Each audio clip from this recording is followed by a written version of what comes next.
Dhupguri supermarket চত্বরে bulldozer চালালো প্রশাসন। দীর্ঘদিন ধরে সরকারি জমি দখল করে অবৈধভাবে শেড নির্মাণ করে চলছিল ব্যবসায়ীরা যাতে তাদের অস্থায়ী দোকানঘর তুলে নিয়ে যায়, এই জন্য 15 দিন আগে বিজ্ঞপ্তি জারি করা হয়েছিল। এমনকি 7 দিন আগেও প্রশাসনের পক্ষ থেকে ব্যবসায়ীদের দোকানঘর তুলে নিতে বলা হয়। কিছু ব্যবসায়ী দোকানঘর তুলে নিয়ে গেলেও বহু সংখ্যক ব্যবসায়ী দোকানঘর তুলে নিয়ে যাননি। সোমবার দিন অস্থায়ী দোকানঘরগুলি ভাঙতে বুলডোজার চলল ধূপগুড়ি সুপারমার্কেটে। এতদিন বিভিন্ন গ্রামগঞ্জের মানুষ এবং শহরের কিছু ব্যবসায়ী সুপারমার্কেটে কাঁচা মাল কেনা বেচার জন্য অস্থায়ীভাবে শেড নির্মাণ করে, সেই ঘরগুলি ভেঙে দেওয়া হয়।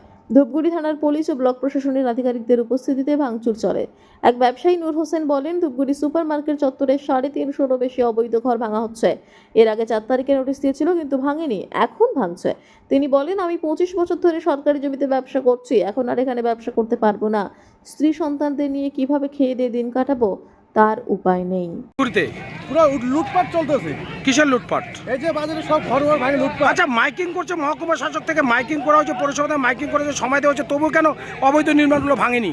যদি কর্ণপাত না করে তো সেটা তো এখন প্রশাসন তো সেই ব্যবস্থা কি চাচ্ছেন আপনারা? খুশি থাকবো না, অবশ্যই খুশি থাকবো। মার্কেটটা এবং ফাঁকা থাকতেছে, মানুষজন সবাই গাড়ি চাকা রাখবে এবং সবার জনগণের সুবিধা হবে, তার জন্য আমরা সবাই খুশি থাকবো। কয়টা জেসিবি আসছে, মানে আত্মমবি আসছে? উপস্থিত আছে 3টা। এই পর্যন্ত কয়টা দোকান ভাঙলো? এই বছর দেখা যাচ্ছে 1টা 2টা 3টা অলরেডি মিনিমাম 4টা দোকান ভেঙে দিয়েছে। কি অভিযোগ রয়েছে? অভিযোগ আমরা সবভাবে সরকারকে সহযোগিতা করবো এই ভাঙার বিরুদ্ধে, কিন্তু আমাদের কথা পরিষ্কার যখন হচ্ছে সম্পূর্ণ পরিষ্কার করতে হবে। মানে মার্কেটে যে কটি অবৈধ দোকান আছে সব পরিষ্কার করতে হবে, টোটাল পরিষ্কার করতে হবে।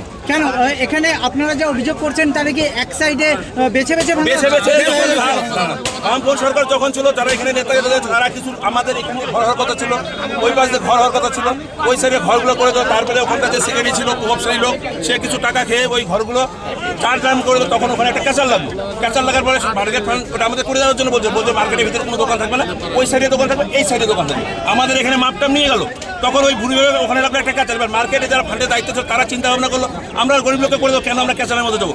সেই ওখানকার আমাদের এই লাইনে 6টা ঘর বাসাটিতে আজকে প্রভাবশালী লোকরা বাসাটিতে নিয়ে ওখানে ইউজ করতেছে। আমাদের এই লাইনে মার্কেট থেকে আসা তারা এখন যতই মিথ্যা কথা বলো, কিন্তু তারা তখন কিন্তু আমাদের এই লাইনে 6টা দোকানকে মাইবে করে দিয়ে গেছে। আমাদের সরকারের সব রকমভাবে আমরা সহযোগিত, যেহেতু জঞ্জাল আছে, পরিষ্কার হবে, সরকারের কাছে আমাদের আস্থা আছে, নিশ্চয়ই কোনো কোনো বিপদ হবে। কিন্তু আমাদের কথা হচ্ছে ভাঙতে হলে সব ভাঙতে হবে, ভাঙতে হলে সব ভাঙতে হবে, যতগুলো অবৈধ দোকান আছে সব ভাঙতে হবে। আনুমানিক কত দোকান হতে পারে? টোটাল আমি বলছি 400 জায়গায় আটকানো আছে, তার মধ্যে কর্মজীবী লোক আছে 70 থেকে 80 জন, যে জন্য এই 300 লোকের জন্য এই 100 লোকের হচ্ছে পেটে লাথি পড়তেছে।